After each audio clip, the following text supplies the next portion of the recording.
When the new monster manual came out, one of the first things I looked up is the goblins. I was happy to discover that there were 2 new stat blocks for goblins in the monster manual, from the 2 up to 4. And I was surprised to see that the goblins now have more hit points than they do for usual, and they made a weaker goblin that wasn't that much weaker than the regular CR 1/4 goblin.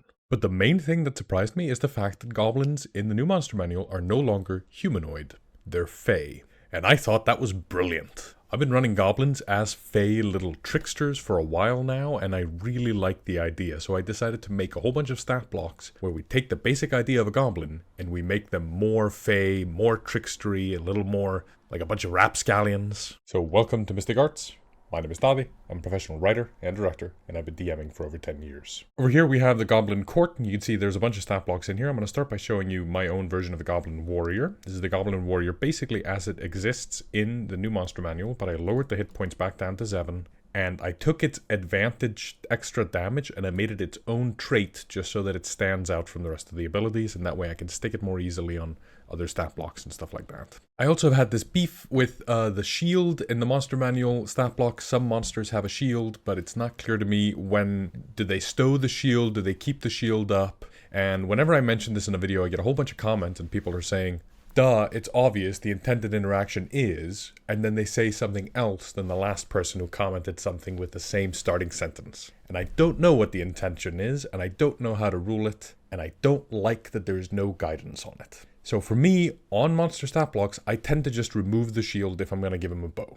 On this stat block, I removed the shield, but I wanted to keep the AC the same, so I just decided that they have something called Fey Trickery, and I highlighted it here, and that gives them an extra 2 AC from an unknown source. I then took the Goblin Minion from the monster manual and created the Goblin Peon, and I decided to make it really crap. I thought it'd be best if we just made a stat block that was a really shit goblin. I took away all of his dex, so his AC is lower, his hit points are lower. He's got no attack modifier, but he gets to keep the cruel trait, which he doesn't in the normal monster manual. I also ported the Goblin Boss in here, basically as is, except I made the AC be 15 instead of 17. I talked about this in the Hobgoblin video that I made, but I really get fed up with the you've got 5 different stat blocks that you're running in this fight, and all of the AC numbers are different, all of the attack modifiers are different. So with the Goblin Court that I'm making here, I made sure that all of the stat blocks are, within a certain range, have the same modifiers. So the only adjustments I've done to the boss right now is I've made them fit within that range. Those are the stat blocks that already existed in the monster manual. Here are a whole bunch of new ones. The Goblin Tripper has a bill hook, does a bit of extra damage. Has a new bonus action called Reposition that lets it dash, and it's got a trip reaction. When it hits someone with an attack, it can pull them prone. The reason I do this is this way, the goblin has a way to make you prone, and because all goblins have the cruel trait, you can obviously use that to make a target prone, and then a prone target you have advantage on, and obviously then, if you have advantage, the goblin does extra damage. So pulling people prone is something that goblins would be very happy to do. I also made the Goblin Dancer. This is basically the same as the Goblin Tripper, except instead of this trip action, he's still got the reposition dash action, and he's got an ability called Dance. Could obviously do a multi-attack here, but instead you could make this Goblin dance, and it creates a 30-foot emanation originating from the Goblin. Goblin's allies have advantage on attack rolls and saving throws until the start of the Goblin's next turn, provided the Goblin isn't incapacitated. So this goblin literally runs into the fray using a bonus action, and then goes and does a little chaotic dance, and all the other goblins who are fighting are like, hell yeah, that's awesome. And they get advantage on their attacks, which, because they have the cruel trait, gives them extra damage. The Goblin Worgrider is basically very similar to the Hobgoblin Wolf Rider. I gave him the Mount Master action, the Cavalry action, and he keeps the regular Goblin multi-attack and the cruel trait, but also he's got a lance, and the lance does extra damage if the target is a medium smaller creature and the goblin moved 10 feet straight towards it before the hit, and he can only use it when mounted. So while mounted, he does a pretty nasty damage from a charge. But other than that, these guys are actually pretty good at just staying at range, using their short bows to take pot shots, and using the cavalry action to have the mount run around. The rest of our specialist goblins are the Burglar, Chainer, and Heckler. We're going to run through them real quick. The Burglar is the same as a regular goblin, has a few more hit points, and now the AC is up to 17 on account of the extra dex. And the Burglar has a multi-attack, can use either scimitar or shortbow, but it can replace one attack with a burgle. And a burgle is a dex save, or the goblin takes a weapon out of your hand, or an object. So if the wizard's holding a scroll, or a fighter's holding a sword, this goblin runs up, and takes one of your things, and you have to make a dex save, or he disarms you, and then he runs away as a little trickery bastard.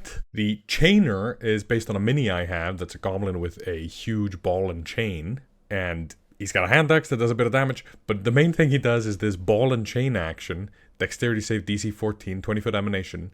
If you fail, you take a bunch of damage. If you fail or succeed, you end prone because you're trying not to get hit by the massive ball and chain. The Heckler does psychic damage to you and makes you have disadvantage on your next attack roll before the end of your next turn. He's also got some spells he can cast, and if you hit it, it can insult you, and if you fail a saving throw against the insult, the attack misses instead. The goal with all of these is to make the goblins feel like chaotic little buggers. Like they all have these attacks or actions that just ooze chaos and make them sort of feel like trickstery spirits. They're fey and chaos incarnate. And if you like goblins, you'd be interested to hear about the Ugly Goblins Cookbook. It's a 5e supplement developed by fellow dungeon tuber Ugly Goblin that has recipes for in-game meals you can cook out of monsters you kill, and then you eat those things and get buffs and new abilities. And you can make things like ochre jelly meringues or aboleth blubber marshmallows. Plus, the art style is adorable. If you just want some chaotic little goblins in your life, go ahead and check out the Ugly Goblin Kickstarter that just launched right now. Link is in the description, and if you back them, you're supporting this channel directly. But we're not done. We've got a few more chaotic little goblins in store, and these are all more of that sort of powerful fey flavor. Starting off with the Goblin Assassin. The CR5 goblin has only one attack, but if it hits you with a longbow, it does an average of 40 damage. 42 if it's got advantage on you, which it might well do if it's at range and using the hide action. It can use its speed to climb up to locations where it can get tucked away, hide behind some rock, and then pull up its longbow and thwack out a shot at you. I think he's great. Next up, the Goblin Moonmage. Moving up to CR6, they've got the dance the Goblin Dancer has. They've got a thing called Moon Blind, which deals damage and can make you become blinded. They've also got some spells, including Hypnotic Pattern or Call Lightning. They can do Moonbeam at will. It's a Moonmage, after all. They've also got Vanishing Insult. A creature the Goblin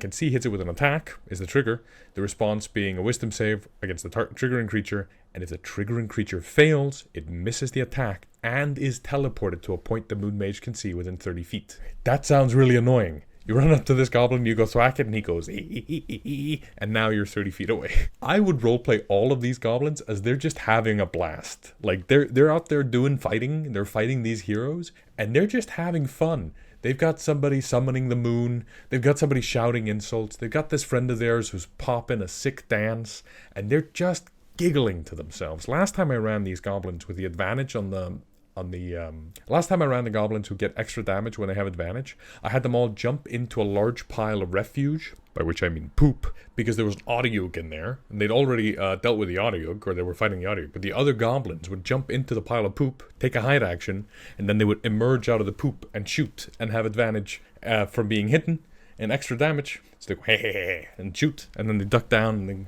go, It was a blast, and I want to just run all my goblins like that. The Goblin King takes this into another direction. This is a medium fey, and it's got some more hit points, it's got a bit more AC, and it's got this singing aura, and you can be charmed by being close to the singing Goblin King, whatever the king's name might be. It's got the heckle attack, and it's also got fencing, where it can fence against you, and if it hits, it can move you 10 feet along the ground to another point it can see, so it can sort of push you about and you know, make your footwork such that it monitors you or puts you into a position that it prefers you to be in. It's also got parry and riposte, so that when you hit with an attack, it can increase the AC, and if that makes it a miss, the Goblin King gets another strike in, which obviously can make you move again, and just help sort of control the battlefield in general. And finally, the Goblin Booyagh is a chaotic energy sorcerer goblin. It can face step as a bonus action. It can cast shield and counterspell. It's got Cone of Cold, Fireball, Teleport. It's got a bunch of spells on it. But also, it's got this chaotic aura ability. So if you start close to it, you just take damage from the chaos that this goblin exudes. And it's got this chaotic blast where it hits you for a bunch of force damage, and then targets next to you also take a bunch of force damage. And it can do a mixture of these things and replace one blast with a spell casting using multi-attack. So it's very versatile, you can play with it in loads of ways. I think you should just get excited about the idea of running goblins as little buggers. Little annoying little things that your players will love to hate. You make them giggle and laugh and tell jokes and insult each other. You do little silly voices, and I think you're going to have a blast running them. And especially if you want to make them feel extra fairy, I've got these stat blocks here that you can use. They're available on the Patreon right now for Mystic Adepts. If you subscribe as a Mystic Adept, they become available to you along with the Kobolds, the Hobgoblins, the Sahuagin, and obviously all the Mystic PDFs that we've done on there. And that's where we'll pick it up next time. Thanks so much for watching this video. This channel is run by me and my girlfriend, and if you want to support us directly, come check out our Patreon. Make sure you grab these goblins and anything else we might be doing on there. If you're feeling especially generous, you might like the video, comment, share, and subscribe, and hit the bell to be notified when we release new videos. Until next time, keep studying the mystic arts.